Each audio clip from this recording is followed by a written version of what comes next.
While some examples of coloration, say for example, feather pigments in birds, can affect courtship or camouflage, black and white pigments often have to do with the absorption or reflection of light. In general, white is going to reflect light and thus allow an animal to stay cooler and heat more slowly, while black pigments will absorb more light, more of the sun's energy, and allow an animal to heat faster.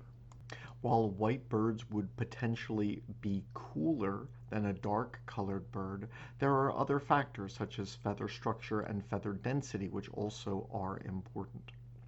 It has been noted that in many cases, the birds which migrate greater distances are lighter in color than those that migrate shorter distances or not at all.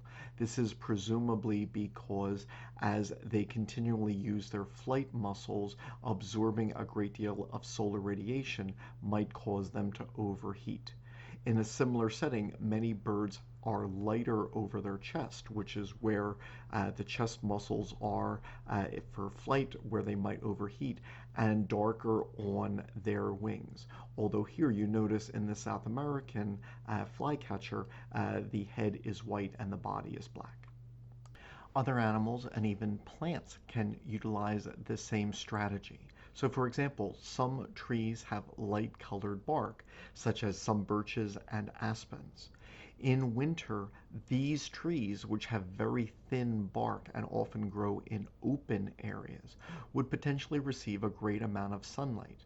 And the delicate inner bark, which doesn't have the advantage of having thick bark surrounding it, which has lots of insulating air spaces.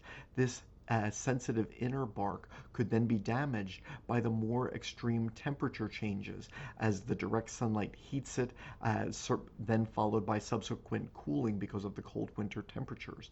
And so this light colored bark reflects light to protect the tree. There are other advantages of having white color when one lives in the Arctic.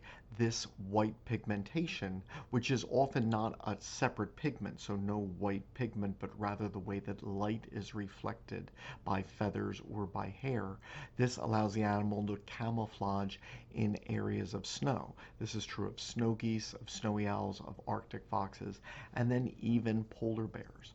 Polar bears have black skin, and in summer, when there might be less snow, or in areas where there is less snow in the southern part of the range, they can have more of a yellowish or a brownish pigmentation, but they are white to help them camouflage and be more effective predators. Wouldn't it make more sense if they were black and absorbing more heat? Well, no, because they would catch less food because they would stick out. But also in the Arctic winter, when they would most need the heat, there is very little sunlight. There can be months of darkness. So the white coloration is more advantageous.